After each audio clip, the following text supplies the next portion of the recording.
Hey everybody, welcome back. My name is Abby. I'm with Fitness is Medicine. Today we're going to give you another great workout you can do in your home.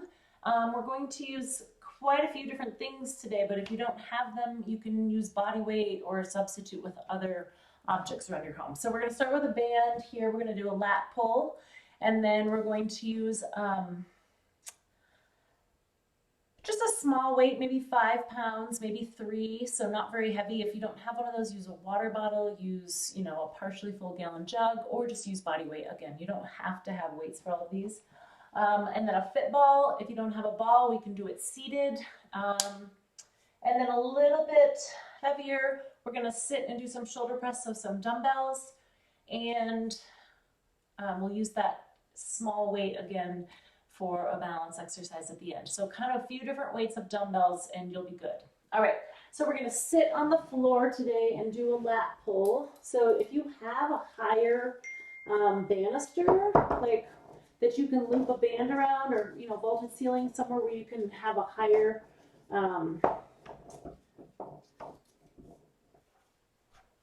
point here to loop your band around, that works great. But I don't have one of those, so I'm gonna use my floor here to sit.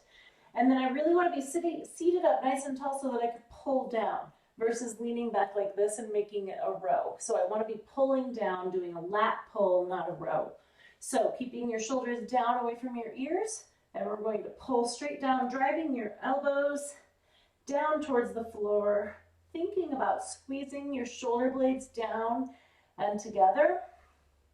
Now, if this doesn't feel really challenging, go slowly. You can double up bands. You can wrap this one around and make it a little tighter to make it more challenging. 8, nice and slowly. 9, really focusing on squeezing those shoulder blades down and back. We'll do one more for good measure. All right, good. Now, if you are feeling like you need more challenge, like I said, go even more slowly, add more weight. Or, you can also see if you can find a higher surface to wrap it around if you just can't find that right balance. So mess with it a little bit in your house. Let me know if you come up with anything creative. Okay, now we're going to stand up and do a side lunge. Now, generally I like to have people start doing this at a kitchen sink, so you can use the sink to kind of sit back, because you want to make sure that when you go into that lunge, your hips are going back. So my chest is staying up. I don't want to be down here. My hips are going back, so my knees are staying relatively over my ankles. They might go forward a little, so you can see my foot there. I'm sitting back, and then this knee is going to stay straight. So I'm going to use just a 5-pound weight here. You might want to use 3 pounds or no weight. We're going to do all 10 to one side. Sometimes I alternate. This time I really want to get those lower extremity, those big muscle groups, your quads and your glutes really working hard here. So we're going to reach down and then pull it back up here. 3. If you're having any knee pain, make sure you're stepping way out to the side. Sometimes people kind of like to do this type of thing, and that you're sitting back, using that like you're going to sit down into a chair on that one side. Use a counter, use your sink. Use a bar, something that you can really sit back with. 8. And you don't have to use a weight here either. This is just an added variable here that we can use if you want to add a little bit more to it. Okay, other side. 1. Nice big steps. And then this leg is staying straight. 4, 5, really sit back into those hips. 6, squeeze your glutes as you start to come up. 7, 8, 2 more. 9, and 10. All right, good. Okay, set your weight down. Now we're going to sit on a ball. If you don't have a ball, just sit on a chair, a good firm surface. And we're going to do some marches. So this will be a little balance, a little core, and some hip strengthening as well. So I want you to slowly march, seated on that ball. Now your goal is to stay as stable and as still as you can so that you're not rocking that ball each time you lift your leg. If you are having trouble, put your hands on the ball. That will give you a little more stability. You can also hang on to, put it next to the wall or next to a sturdy piece of equipment that you can hang on if the balance is too much here. 8. Try to keep your torso up nice and tall so that you're just lifting from the hip here and you're not bending your back here. 1 more each side, nice and slowly, and 10. Good. Now we're going to stay on this ball and do shoulder press. So grab a couple dumbbells. I've got mine right here.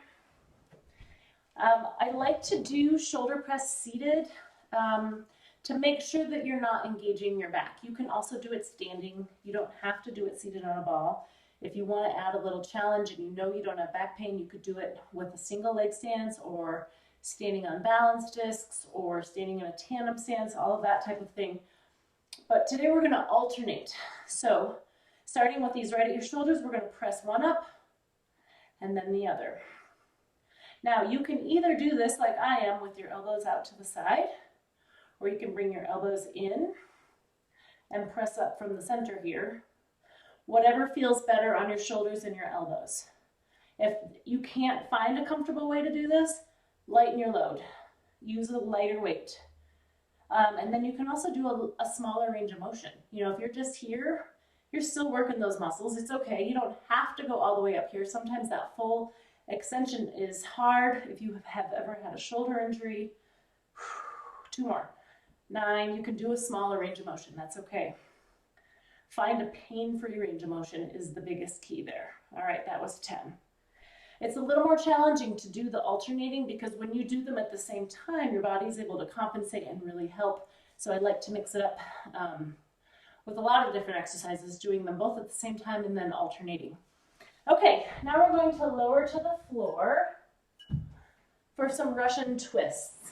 Now grab, you can just probably use that weight that we used in the first exercise. Lower to the floor here. Or you don't have to use any weight. You can just use body weight with this too. Or just like a playground ball type of thing. So you're going to be seated on the floor with your knees bent and your heels on the floor like this. Tilt back a little ways and rotate to the side. Trying to keep your torso nice and tall. Don't bend in your back like this. You want to keep that back nice and tall. If you need to, you can put a little ball or a rolled up towel right here in your sacrum. Keep breathing. 6, 7. If you want a little extra challenge with this, you can lift up your feet. 10 and 10. So find what works there for you. Keep your feet on the floor. You can put a towel here. Body weight, a little weight, and there's a lot of different ways to level up and level down. So find what works for you in a pain-free range of motion, but still challenging. Okay, the last one we're going to do is a little bit of extra leg work and some balance. So make sure you stand up nice and slowly on your hands and knees. Come on up, make sure that you're not dizzy, and then stand up. Okay, so I'm gonna grab a light weight. I've got a little 3-pounder here. What we're going to do is we're going to squat, single leg stance. Hold it for a count of 5.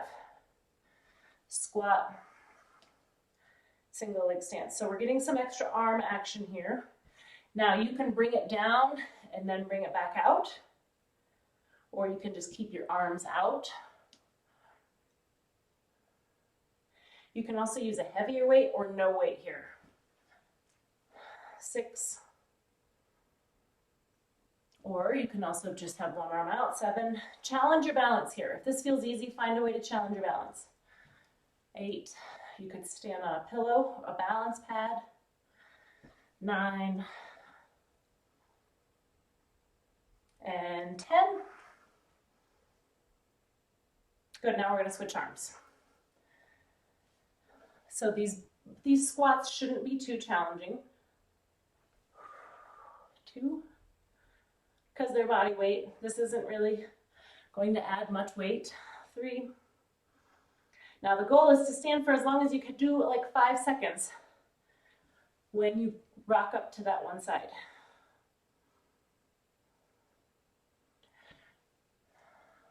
Breathe, keeping your back up nice and tall, pulling your shoulder blades back. I think this is 7. You can keep this arm down or up, it's up to you. 8, getting some extra shoulder work here. If this hurts your shoulder, drop the weight. 9, or you can bring it in closer here.